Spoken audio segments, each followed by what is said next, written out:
The Calgary Police Service auto theft team gears up as the temperatures start to drop. Over the past 3 months, the auto theft team charged 53 offenders with 251 criminal code charges related to stolen vehicles, possession of stolen property, weapons offenses, drug possession, and failing to comply with release conditions. At the time of arrest, these 53 offenders were wanted on a total of 211 warrants on unrelated crimes. Investigators in the auto theft team recovered 44 stolen vehicles during the past 3 months, valued at over $1 million. These statistics do not include the hundreds of other vehicles recovered by members of patrol. Last night alone, on Wednesday, November 7th, officers in the auto theft team located and arrested an offender wanted on 62 outstanding criminal warrants for previous offenses.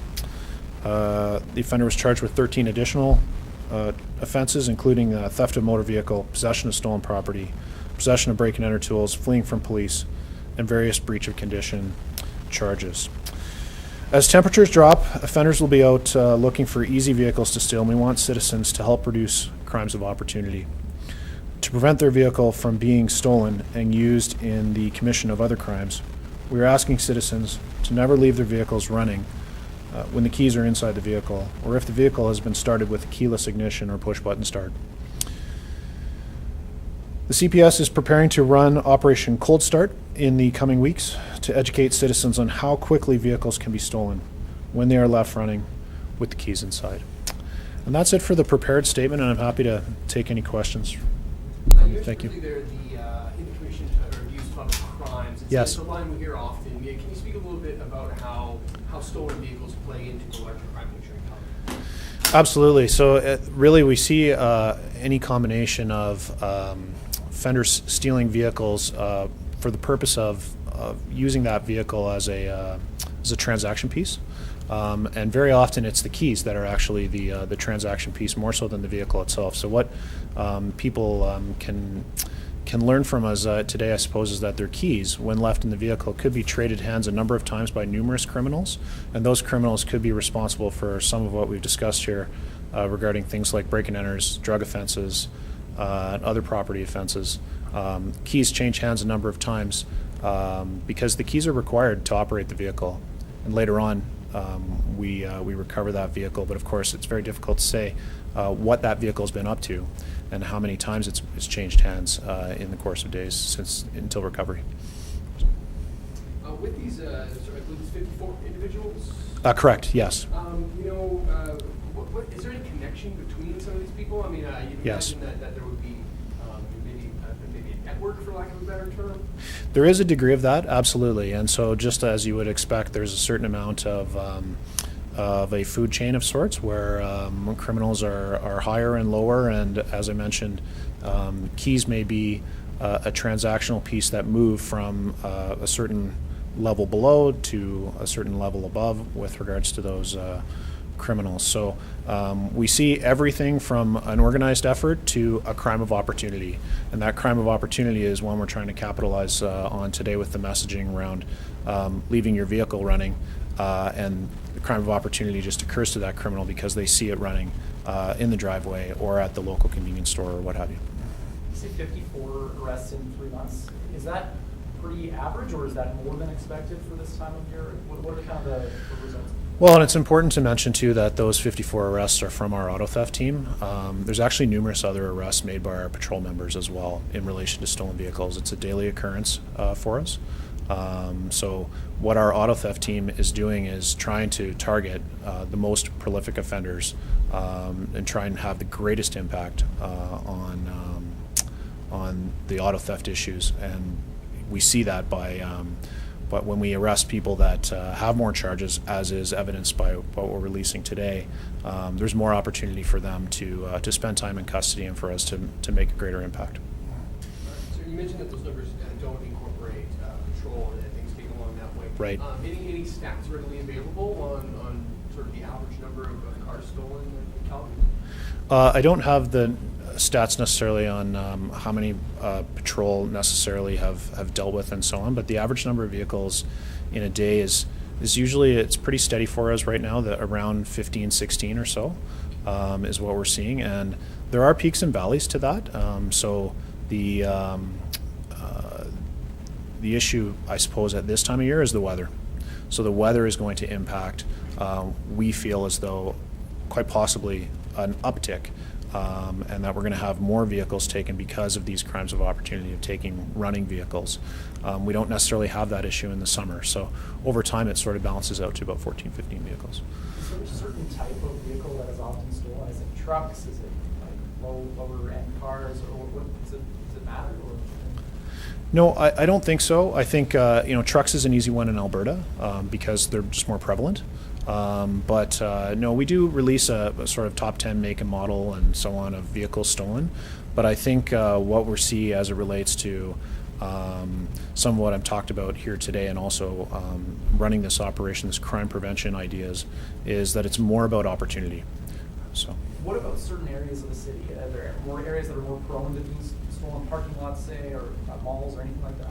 No, I don't think so. I think some of the messaging we're trying to get across here as it relates to this colder weather is actually about any residential neighborhood.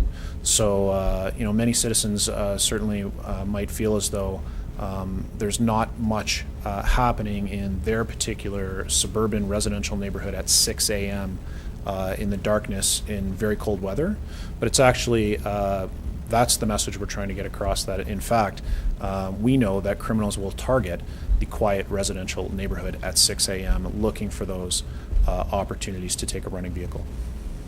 Can you break down a little bit about, obviously the education of these stolen vehicles, because where do these stolen vehicles, if we have less stolen vehicles, that obviously kind of hinders other, because we see a lot of these stolen vehicles in crimes.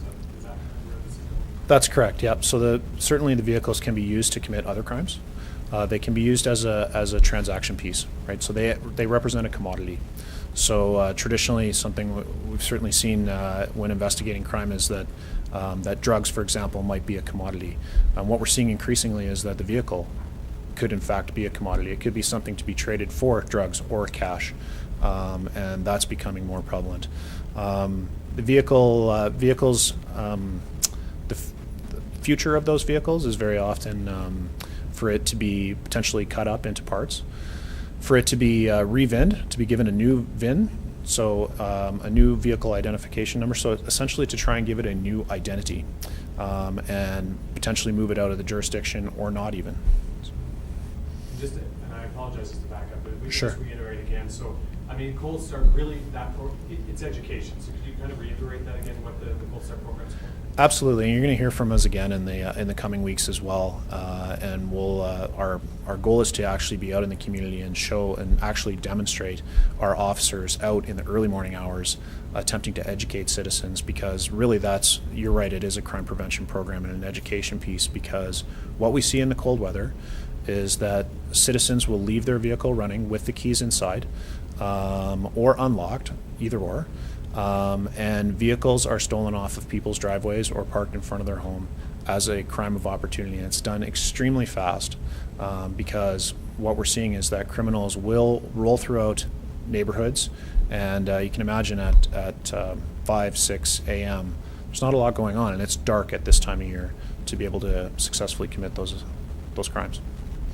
These criminals that were out on warrants, are they all based in Calgary? Where are they kind of based? Is it happening in our city, or are they coming from outside?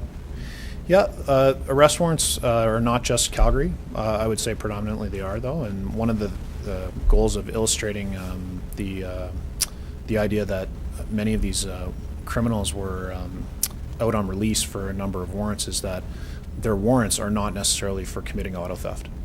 Their warrants are potentially related to a whole scope and variety of other crime. And probably the most challenging for us, I suppose, is that when people are out on release, that they are potentially breaching their release conditions. So not only did they not go to court, they're not following the conditions of their release. So that creates even more arrest warrants, shall we say.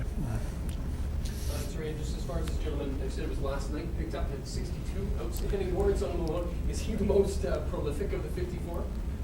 No, not necessarily. No. It's, one of the reasons to illustrate that from overnight, because of course this is just a few hours old, is to just illustrate the the scope of the warrants not necessarily being about the stealing of cars. Some of that is in play, absolutely, but there's actually numerous other crimes associated to the many warrants that this particular person was arrested for. And just to clarify, those are all outstanding. That's correct. I'm just curious whether or not you see an influx going into the Christmas season, whether or not you see more stolen vehicles and more break-in entries into vehicles because of presents being left in back seats and that sort of thing, or is that more of the Cold Start program that you got? No, you know what? The Cold Start program is a nice lead into the Christmas season because, again, the idea behind, and usually we do this in conjunction with shopping malls and just areas that are going to feature so many vehicles parked in the same spot, is that both of those programs, shall we say, are related to crimes of opportunity. So there is a relationship, and so doing some work today to get the message out to the public will be followed by talking about vehicles running in the cold weather, and that will be followed by the Christmas season as well.